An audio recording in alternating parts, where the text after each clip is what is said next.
Hi guys! I have the Sopranos on in the background. I should turn that off. I'm such a creep. My neighbors just got a puppy, and like, I don't know. I feel like a stalker because I saw when they moved in and they didn't have a puppy, and now they do have a puppy. Hi! Now, Keith Bulls, what's up, dog? We just started. This is going to be like the awkward conversation of like, hey, oh my gosh, this is Girltellme something. And you're going to be like, peace, bitch. Because I get like 3 people that get on almost immediately. And then I start talking to them and then everybody leaves. So if that's you, totally cool. We'll give it a couple more minutes. I say the same shit the beginning of every single time I do this. I need to start having like a different intro or something like that. Not much. Did I ask you how you're doing? I forgot. You see, I just had a cup of coffee. I'm fucked up. I'm like, ooh. I was just talking about my neighbors just got a puppy. And I want to like talk to them about it, but they're going to be like, okay, you weird bitch, because I don't know them. I don't know that at all. But I saw him walking from the parking garage and I was like, oh my gosh, you have a puppy. Whatever. Welcome to, I know you're new to Girltellme. Hey, Rachel, we're going to get started in just a minute just because, you know. But welcome, Keith Bulls. I know you're new to Girltellme.com. Welcome to the tribe. This is Girltellme Something. So this is our weekly, our weekly show that we do every Tuesday. If you ever want to be a guest, let me know. So we'll get started in like 3 minutes just to allow some people to come on. I know, exactly. Hi, TM Easton. Neighbors should, but I'm also too like high energy, and they're probably like, who the fuck is this bitch? Because I'm like, hey, what's up? I remember when you guys moved in and I knew she didn't have a puppy. Now you have a puppy. And they're gonna be like, fucking bitch. But whatever. Dawn of my life. So guys, tonight we are going to have Rachel on, Rachel Neave. I met her through Girltellme. We actually posted one of her pieces. She's working on a book, and we're going to find out where the fuck that book is at, because you know we got to hold each other accountable. Yes. So she wrote a book about Ted Bundy, which I want to get her take on this whole Gabby Petito thing. Like, not even from she probably doesn't know. She's from, I don't know. She's really watching US, but like US news, but we'll talk about it. Let me bring her in and then we'll get started. I normally start at 7:05, but oh shit. Rachel, don't do this shit to me. Do not do this shit to me. So the reason why I wanted to talk about it, I don't know if you guys are following the Gabby Petito thing, but everybody's like all up in arms because everybody is, you know, there's like a witch, like all these true crime fans are coming out and they're basically like trying to solve the case. And everybody's like, stop. What the fuck? I mean, in the 21st century, it is like us to kind of be at constance with everything all the time. I mean, I don't know about y'all, but I'm fucking tired. I'm 32. Thank God. I'm starting to do that shit now. Okay, you back. Okay, I'm going to add you right now. Hold on. I was about to go off on a rant about being older and these kids. And let me tell you about all this technology. I'm not going to do that shit. Okay, hold on. Let me add Rachel. Now we wait. Hi. Hello. Hey, evening. Welcome to the Geek Room. Guys, lovely. How are you feeling? I'm good. I had a nap. I'm feeling energetic. Okay. Yeah, I had a bit of a sleep because it's midnight here.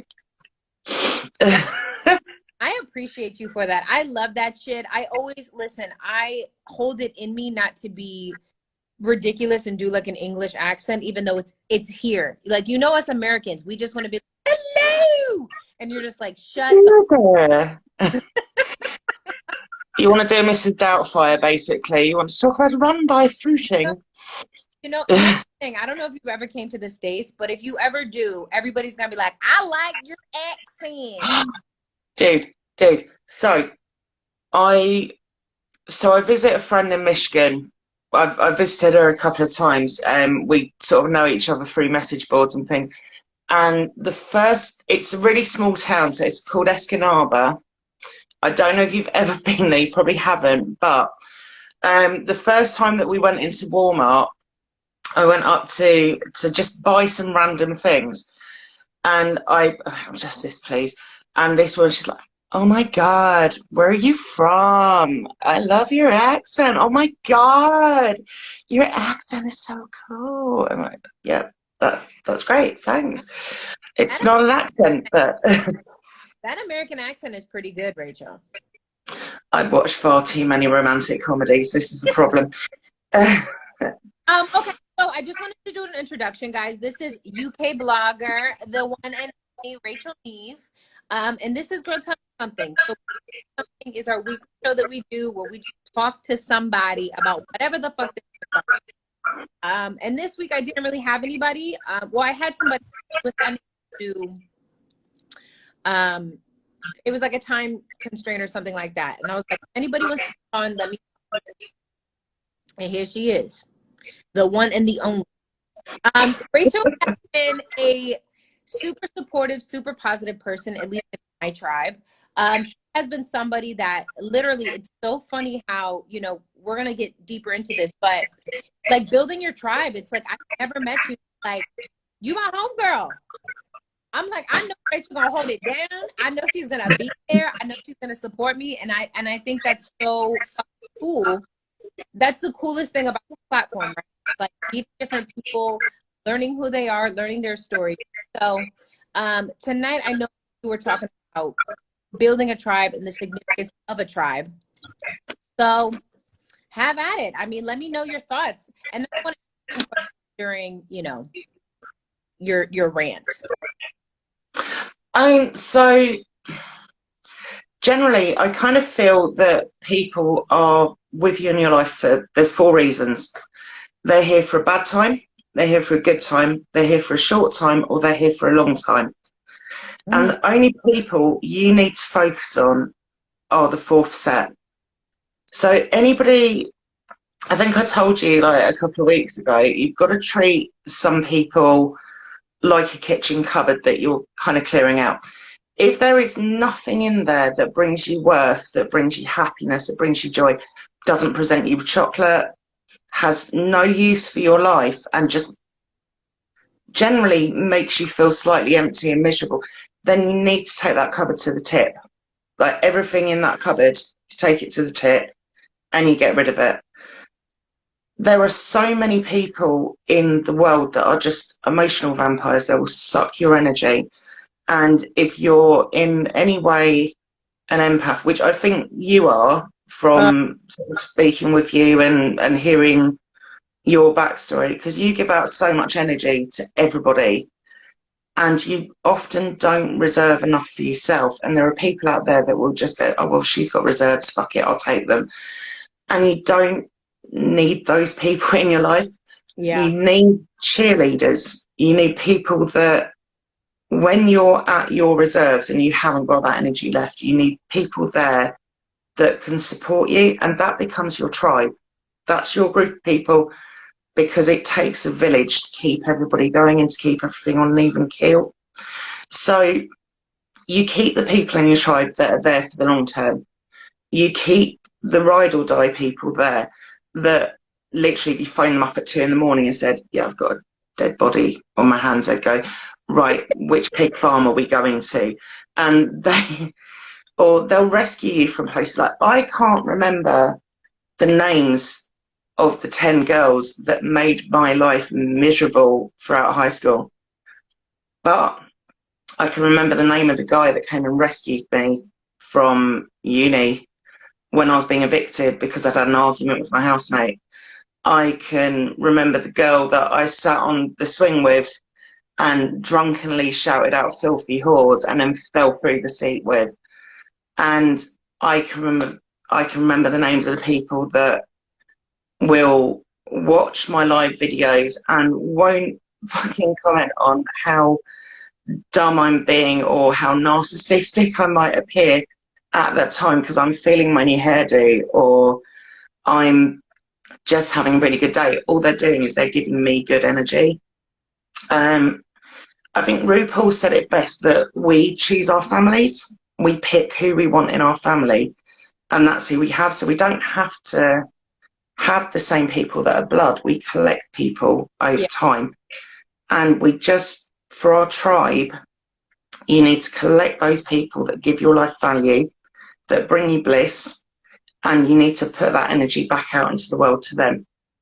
So it's a seesaw. You can't have one person taking all that weight. There's got to be a balance to have some fun. It's funny too, because I think the older I get, I'm realizing when like I don't give myself enough energy to like, Mm, right? And then also too that, yeah, there are some people in my life that, I mean, I mainly noticed it with like dating, right? Because we all have like built our tribe. Everybody in my tribe is very supportive. They're friends that I or they're extremely big supporters of Girltellme. So mm, it's all positive vibes, right? It's all just those things. I noticed it with dating that I would meet these vampires that would just fucking suck the shit. mm-hmm. I actually noticed too that having such a positive mindset, having such a high energy about you, I'm learning that some people find it so intimidating that they do what they can to like bring it down.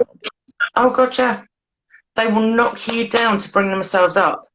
And It's that's how crazy. they operate. And you can't you can't empower somebody by denigrating them. You can't do it. There's no way to do it. It's like trying to mix water and oil and make a soup. It's never going to happen. So I kind of feel that I think I read it was years ago. I've still got it. It's a really battered copy, but I've got a copy of Mallory Towers by Enid Blyton. And there's some kind of a line in there that the headmistress says, which is you get back from the world what you put into it, and you get back from the school what you put into it. And if your energy is focused on bringing people down and making them feel like absolute shit, how does that make you feel? It doesn't make you feel good about yourself. It really doesn't. I mean, all these people, all the girls that I dealt with as a teenager who I remember what they did. I remember the things they said, and I remember how it made me feel at the time. Mm-hmm. I don't remember their names. I'm sure they'd like me to, and I'm sure they think that they had that kind of power that I'd still be cursing them at moon and screaming at the clouds like an old man. But they matter so little because of the way that they behaved. If they had behaved in a more positive, empowering fashion, I would remember the names right now. And a name is power. Yeah. It's very much if somebody shouts a slur at you, if you own that slur, then you take the power away. So by me not knowing their names now, they don't have any power over me. It's funny because we're talking about tribe, the benefit of tribe. I noticed when I first moved to New York by myself, Mm, I had no tribe. I mean, I had my tribe back home, but I also started to realize how important a tribe was that was more local to where you are. And it was really fucking hard. I mean, it was so hard for me to like I will talk to anybody, like don't get twisted. But I noticed like starting a completely new life, right? With nobody I knew was at sometimes like the fucking saddest thing ever. So lonely. It's the loneliest I've ever been in my entire life. mm, And I really just kept going back to like, I moved here to pursue a dream and I'm going to do it for myself. But I've never been more lonely in my entire fucking life. mm-hmm. And I started to try, because like you said, there's something about your people, something that like the people that you know, the people you remember that You can call for them, you know, for the body. You can call for, you know, anytime, right? And I was meeting new people, and I was like, you guys are cool, but you're not my fucking people. Mm. You know what You're I'm not saying? right with that. So, Yeah. with building my tribe, I think I noticed that I started to rely more on like emotional fulfillment, like calling my friends, calling my family, and then just like sitting with it and being like, it's still there. You don't feel it. You can't physically feel these people, but the emotions is still. So, what do you think, or how do you think, like, what are kind of some of the best ways of going about building your tribe if you are in a new area or you're in a space that is completely different? I mean, I'm in fucking awe of you anyway because you moved to New York and just went and did your thing. So, like, you're kind of you're like a fucking superstar to me anyway. So, I I literally think it's very much about consistency. And when I say that, it's being consistent in your behavior and your words and your actions and doing what you say you're going to do and showing up for people. Because if, I mean, I go through a lot of anxiety and I can be quite flaky and I have my moments where I'm like, no, I'm going to go hide in a blanket fort. I'm going to watch some crappy 80s movie. I'm just going to kind of chill and do my thing. And I might be a bit slumpy, but there are people in my tribe that will pull me out of that and will sort of join me in my little virtual blanket fort bubble thing going on. Um, I mean, if you're in a new area, I mean, I went off to uni in a completely new place. I decided I was going to get out of my hometown where I didn't get on with people at my own age. I was going to go and do my thing. I was going to go and do screenwriting studies. So I disappeared up to the other end of the country. I'm in sort of the southeast of England. I went right up to the north and lived up there for 3 years. And literally, like the first day that I got there, my parents dropped me off, and I was 20 at the time. So I'm 40 now, so 20 years ago. They dropped me off, and I remember I sat there on my own in my little dorm room, and I thought, I'm never going to make any friends. They're all going to hate me. Yeah. Like, nobody's going to be interested in me. And somebody popped their head round the door and basically said, oh, we're going to the cinema later. Do you want to come with us? I was like, yeah, okay. So you do have to put yourself out there. Sometimes it helps if somebody introduces themselves first. Yeah. But I mean, the people that I got to know at uni, I was seeing them every day, and I was trying to be observant in that I was paying attention to their moods and the ways that they behaved. And if they were looking slightly down one day, I'd go and make them a cup of tea, or I'd ask them if they wanted to talk, or I'd see if they needed anything from the shop or from the canteen or from the library. And I'd just kind of make myself available without being too overbearing. Yeah. So it's like, I'm here if you need me. And in turn, if they noticed that I was down, that behaviour was reflected. So behaviour breeds behaviour. If you're putting out this energy to people and then not reflecting it to you, at some point you have to then say, you're not going to be part of my tribe. So you're there for the short term. You're there for somebody that I can say hello to. You know, it's an acquaintance that I know. Maybe we'll talk and have a cup of tea at some point or a cup of coffee, but you're not my tribe. You're not my core people. Yeah. I mean, I also think too, building a tribe is also, and I'm learning this because I was that friend that made plans and they didn't happen. I was fucking pissed. I was, Mm, what the fuck? You know, because and it really came from a place of disappointment, right? if I have my day scheduled for somebody, like I have you fucking for that day. So Mm, if you cancel or you flake or some shit like that, I mm, was constantly disappointed. And I think that set me up for failure, right? Because we all have that one flake. That bitch would flake. And then I'm like, what the fuck? Why are you know? So I learned too that like a way to maintain and manage my tribe was also mm, pull in the reins a little bit. You know what I'm saying? Like have it to a place where I was like, bitch, everybody got their own life. I saw something today literally said, nobody gives a fuck. They might care mm, for 2 seconds. They might say, oh, that sucks, or oh my gosh, I'm so happy for you. But then that's it. Because nobody cares, right? Because we all are dealing with our own shit. Well, mm. knowledge, but while I tell you, oh, you know, I hope everything's okay with you, I'll have a minute piece of that, and then I gotta fucking on shit.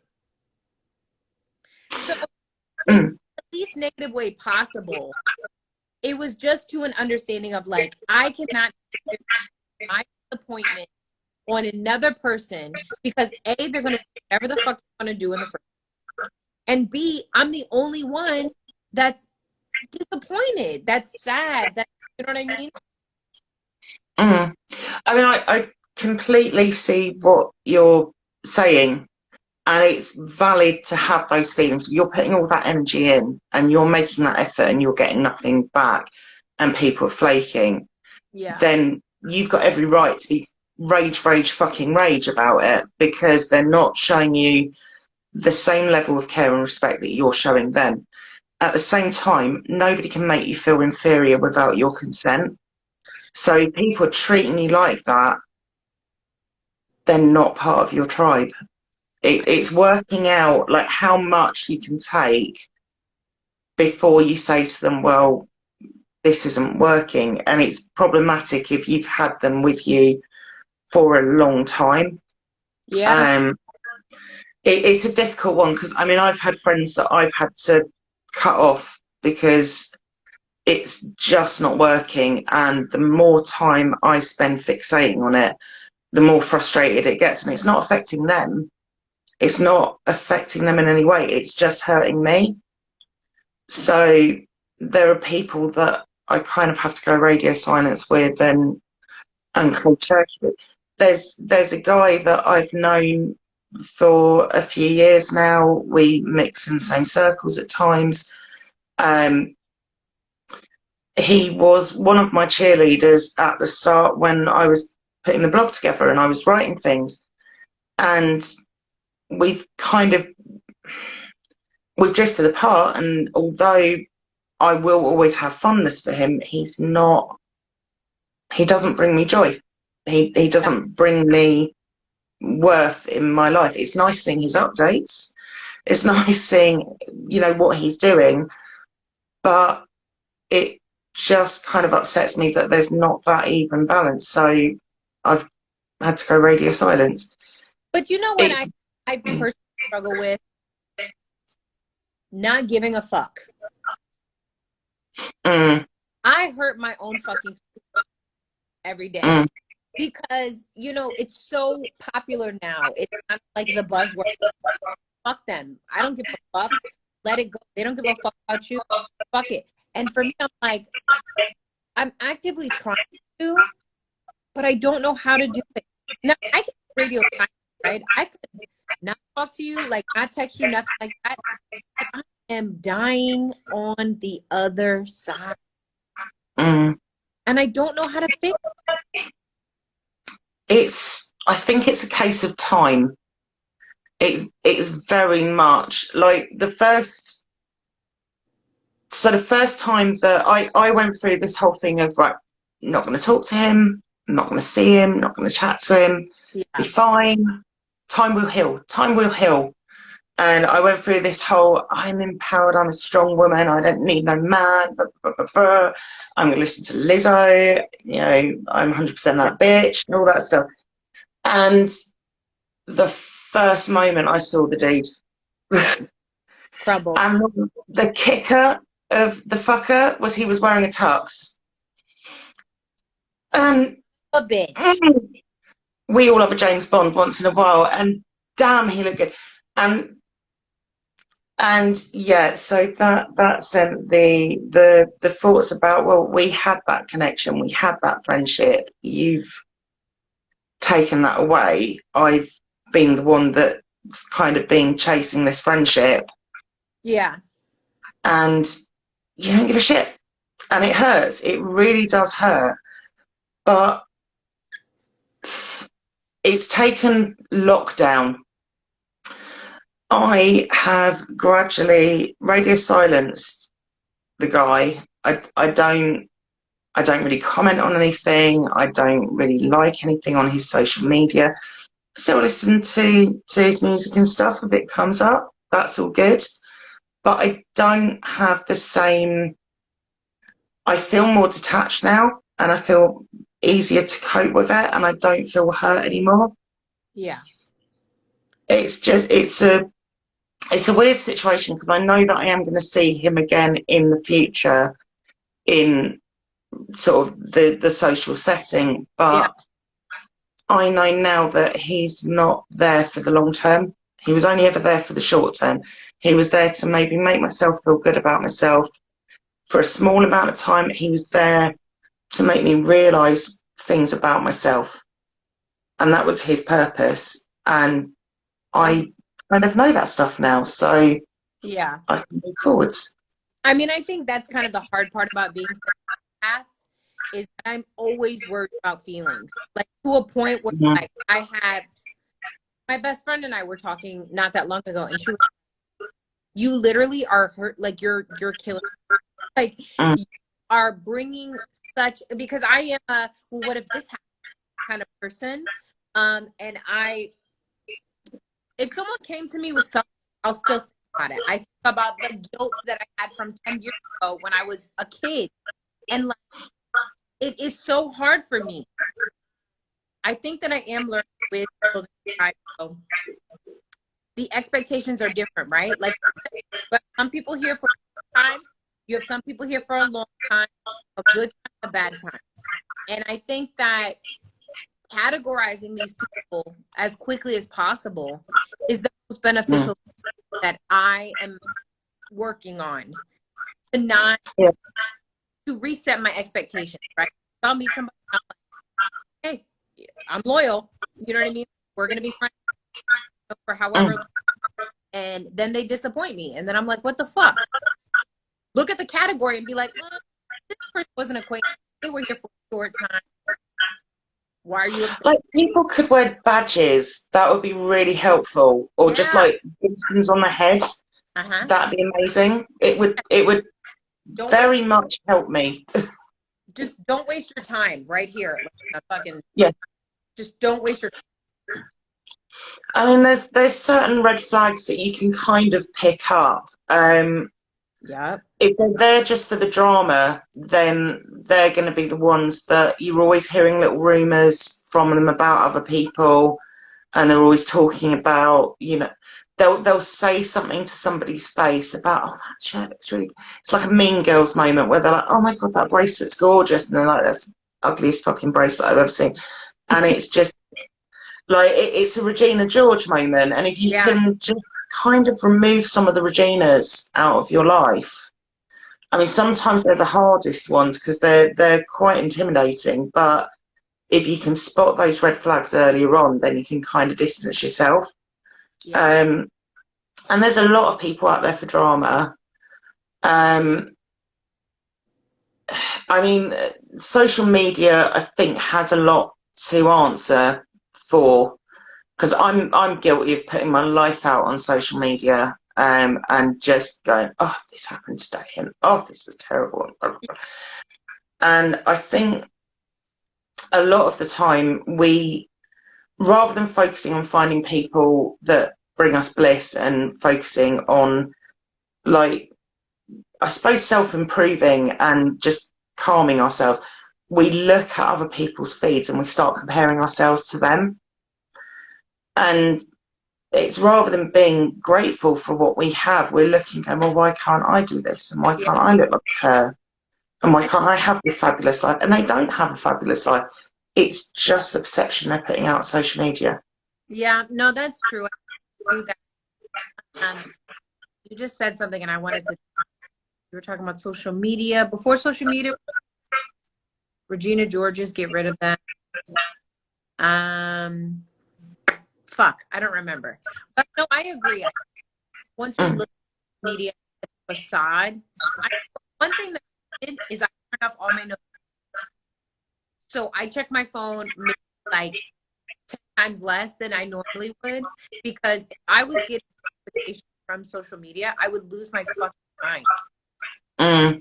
You know, and I'm starting to feel like the actual dream of being on social media.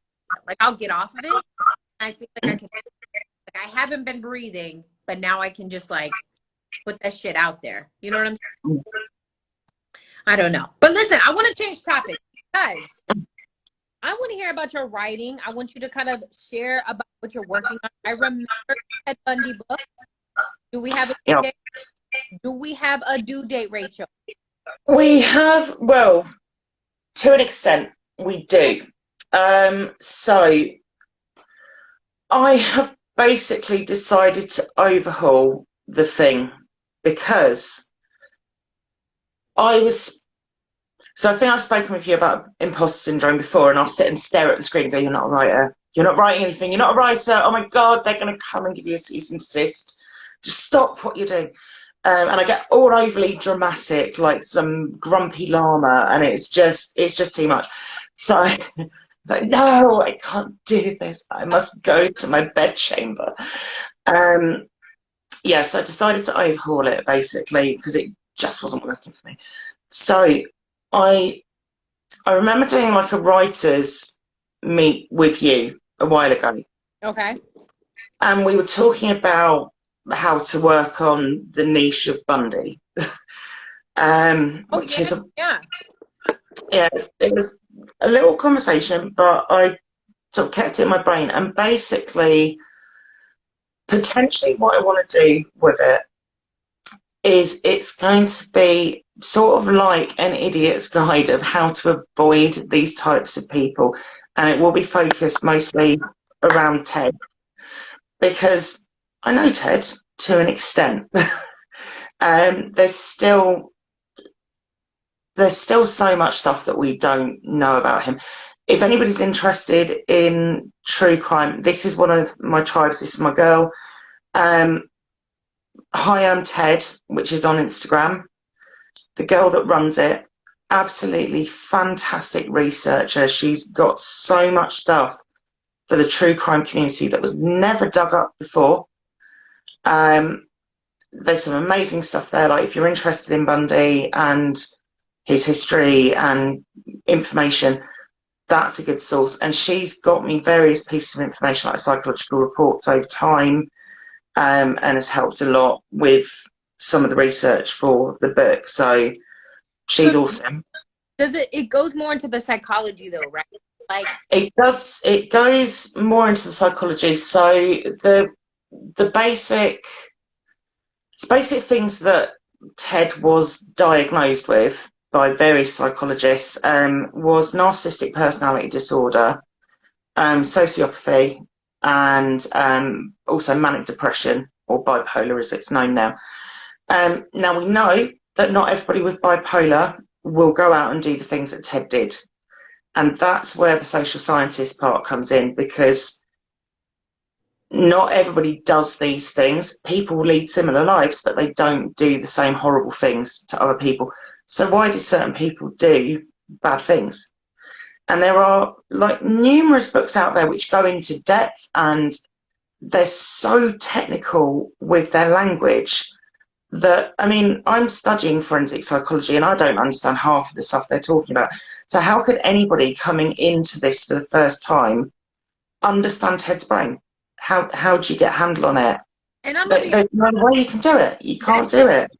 Fucking boring. Like, I love psychology, don't get it twisted, but when you start talking about love and left and right and cranial and you do all that shit, I'm done. I don't fucking hear about it.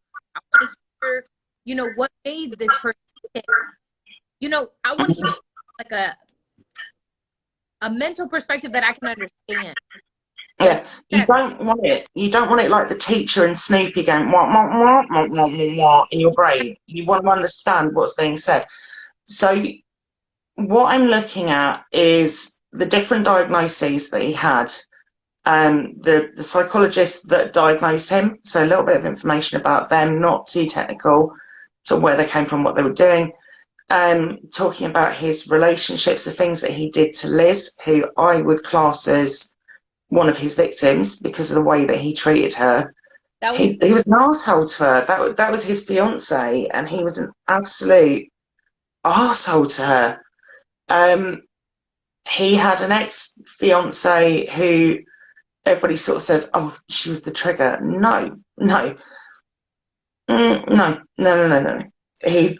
There was something that triggered him before her, and then things built over time.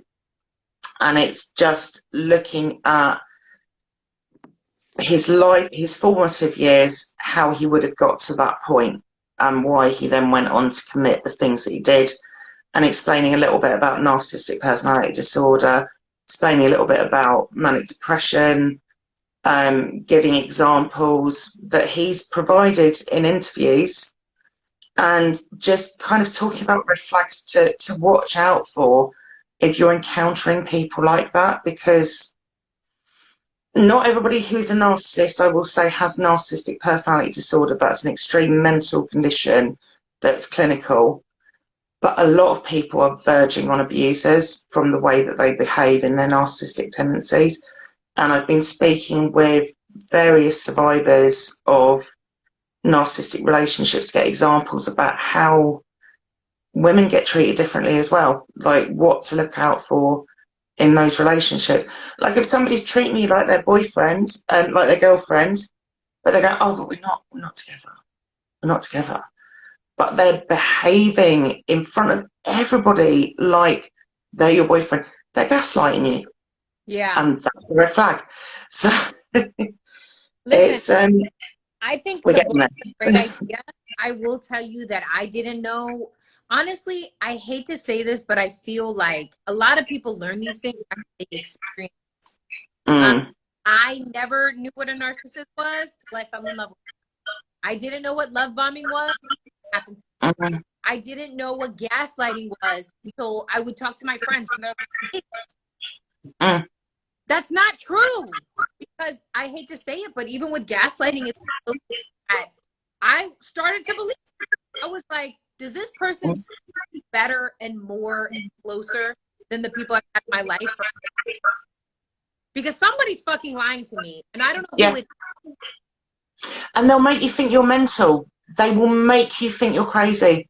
And I've had women, I had one woman tell me that this guy gaslit her so badly that he ended up taking her to her GP and getting her dose of antidepressants upped because he made her think she was mental.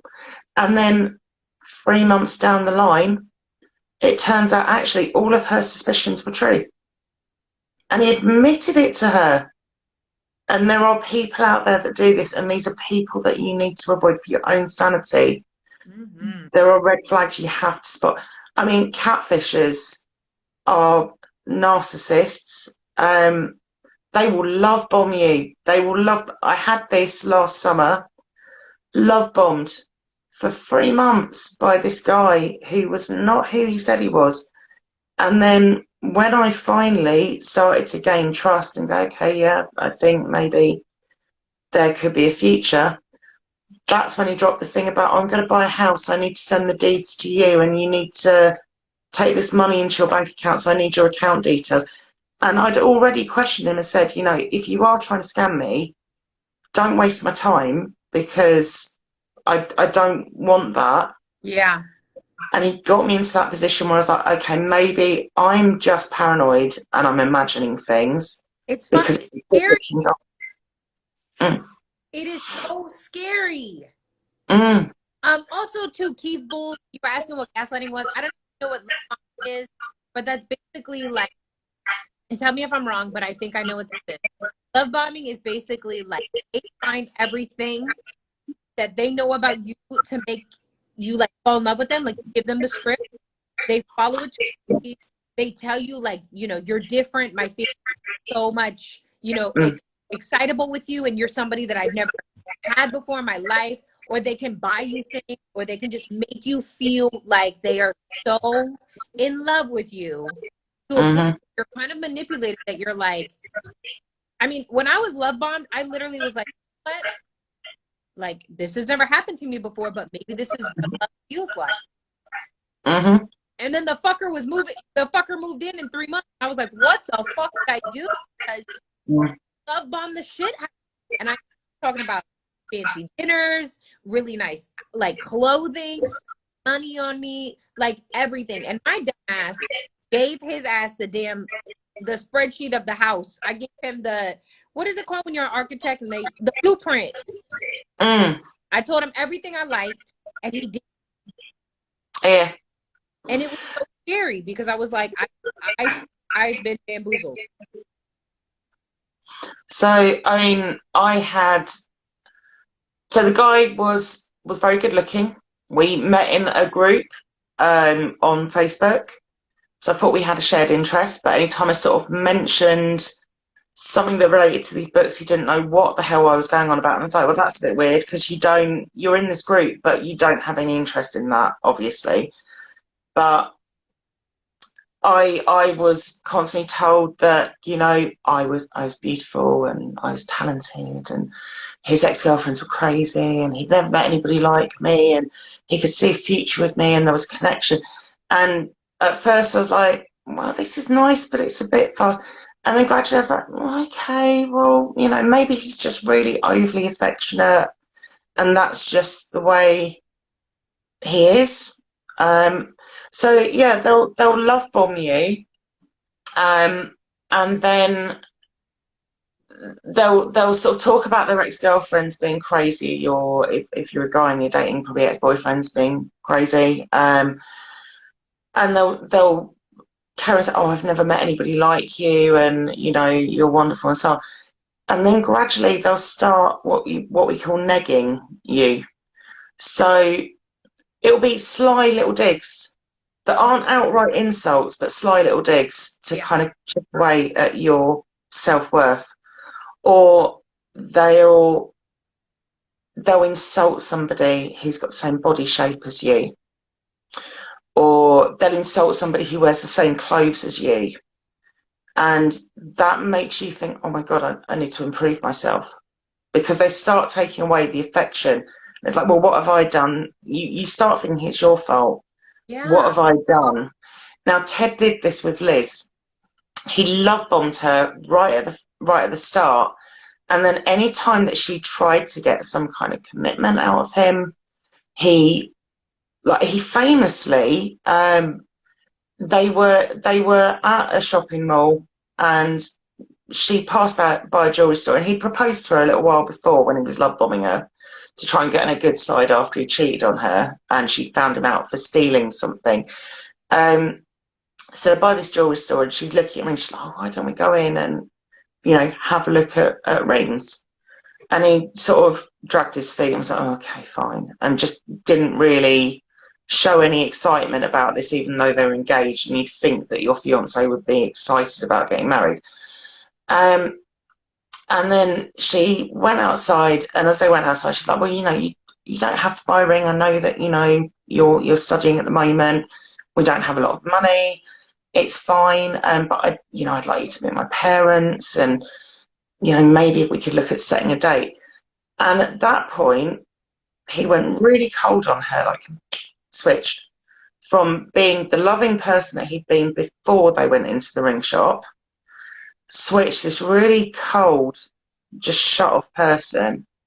And they went to the car, and she was like, well, why don't you want to talk about this? And he turned it on her and basically took the marriage license, the application for the marriage license, out of the glove box and said to her, you're obviously not mature enough for this commitment if you're going to keep nagging me about it, and tore it up in her face. Wow. And then drove back, just dropped her off and went off and did his thing. And then he came back to her at 3 a.m. and got into bed with her. and didn't even apologise. And Crazy, she, man. yeah, That's crazy. but every time he did this, because he'd shown her so much love in the first place, and she called him the Phantom Prince, because he'd treated her like this absolute princess to begin with, she did not even kick up a fuss when he did this, because she was so grateful to have that affection back, because she was a single mother on her own, had this guy that had been paying her all this love and attention. And Ted said at one point that when you're looking for victims, you look for people that you can tweak at their vulnerabilities. And that's what narcissists do. They will pick a type. So because I was on a certain page and this guy was on there, he could read through my posts, he could read through my profile, he could see when I put things up about having problems with the guy that was the cheerleader in my life and the issues that I'd had with this guy. And he picked at my fucking weakness and he knew that he could do it. And this is how they operate, and that's how Ted operated. Vulnerability. So with Ted, vulnerability, he used the ruse to abduct women, arm in a sling. He knew that the girls of that area would have been brought up by their parents that you help somebody in need, that you smile back at a stranger when they say hello. He used their trust and good nature against them because he could spot that was a flaw. Wow. And he murdered lots of women.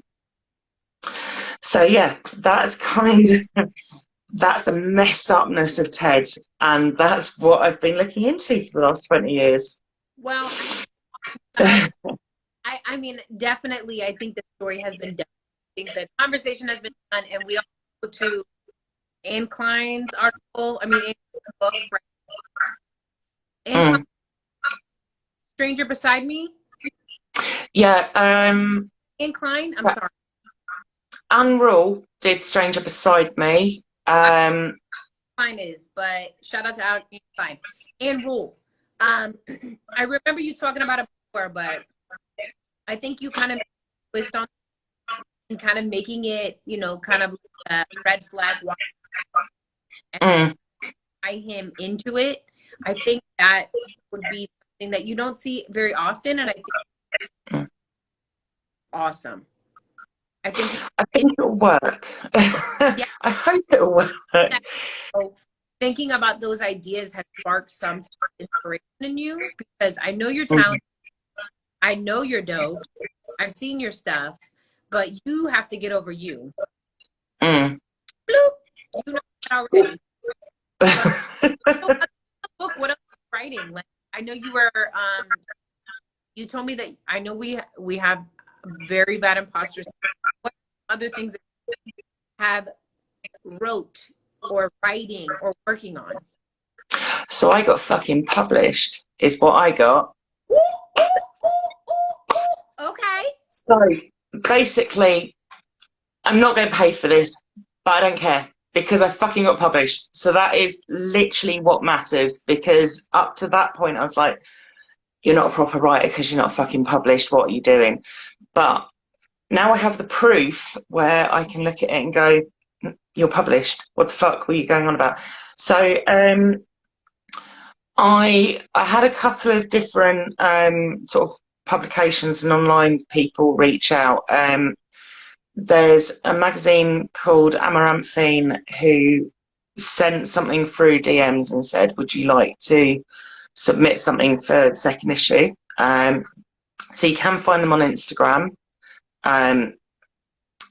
Yeah, it's I can't even think how to spell it at the moment, it's quite late. But Amaranthine, it's kind of spelt phonetically in a way. I did post something up a while ago on my feed about them and they've responded to it. So if anybody wants to check it out, just go through my feed until you find the thing about me sitting outside writing. So I can put it in there as well. I'll buzz it over to you.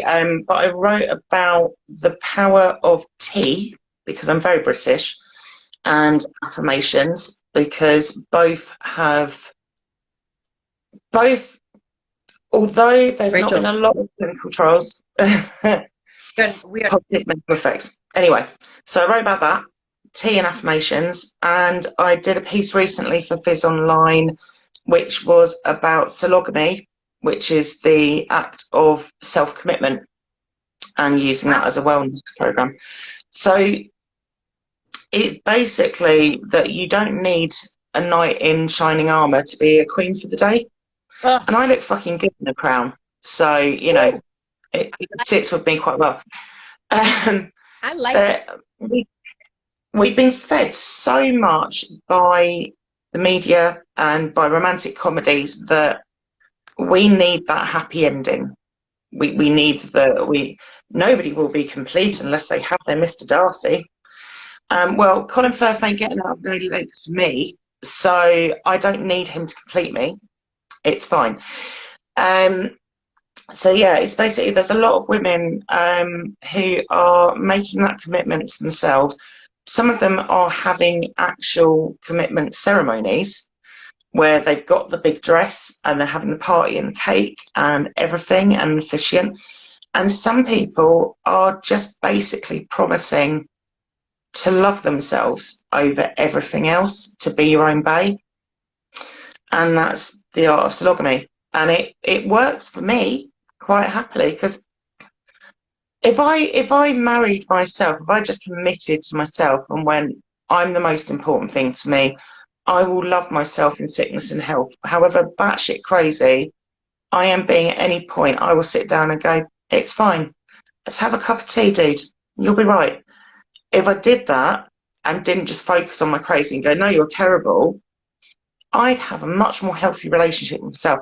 And if I get sick of me and want to divorce me, it's fine. I don't have to decide who gets to keep the dog. That's So the point. I it think works. I mean, I'm on that journey right now. I actually had to explain to a friend the other day because I'm the single one of the group. You know, I went through a divorce, but that was like years ago. And all my friends are like, all right, when are we getting back up?" You know? And I actually had to talk to a friend of mine the other day and explain to her that, like, I'm just like, not into it right now. Like, it's Mm, you know what I mean? Like, what is it?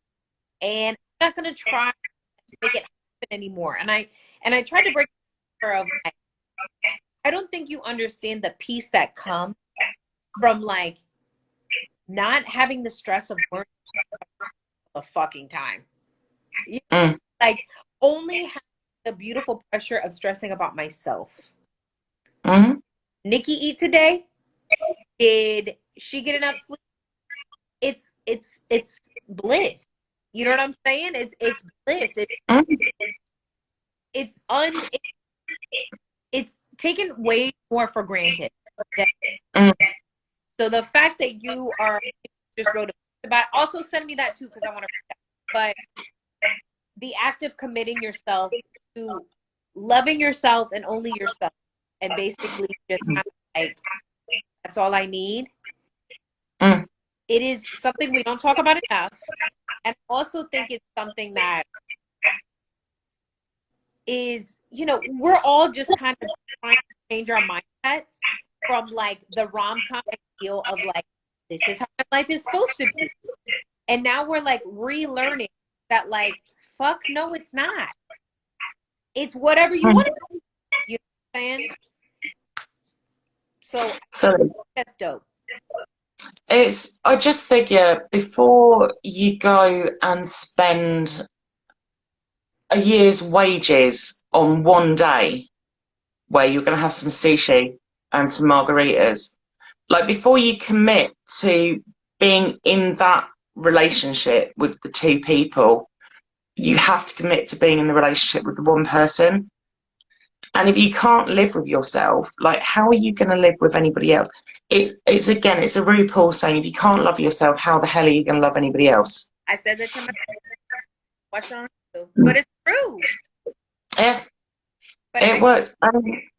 the hard work though, Rachel, and I'm like going through it now. It's like with being okay with being alone. I mean, even since think about when I first started in high school and in college, like I've always been a I'm bored, let me talk to somebody new type of person.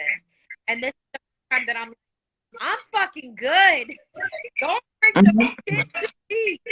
And you know, I've talked very openly about my. It's uncomfortable. It's uncomfortable. Like my, I'm like, what the fuck am I gonna do with my day? I don't have, you know, I have friends, of course, that I love. Like, so having that space of not constantly having that consistent, what's the word? Not security, like consistent level of effort coming from somebody. Like that Reciprocation. Yeah. You know, it's a little bit uncomfortable, but there's nothing better than your own internal peace. True that. I think, yeah, I mean, once you love yourself, and it takes time, it's not something that comes immediately. Like, if I could go back to my 15-year-old self and just say to her, it won't matter. In 25 years' time, it's not going to matter. And you're going to wish you had this body. And you're not going to care about your hair color, or you're not going to care about like that pop band that broke up, and it's not going to be the end of the world. It's going to be fine, and you're going to be living your life, and you're going to own your home, and you're going to have fantastic friends, and none of this will fucking matter. And that dickhead that tried to put glue in your hair in science is going to ask you out at a disco, and you're going to tell him that he's a twat. I probably, like, I wouldn't have believed myself, but like, I wish I could go back to that girl and just literally give her a hug and say, none of this will fucking matter in 25 years. None of this will matter, because you will love yourself. And that is the most important thing, is that you care for yourself and you look after yourself.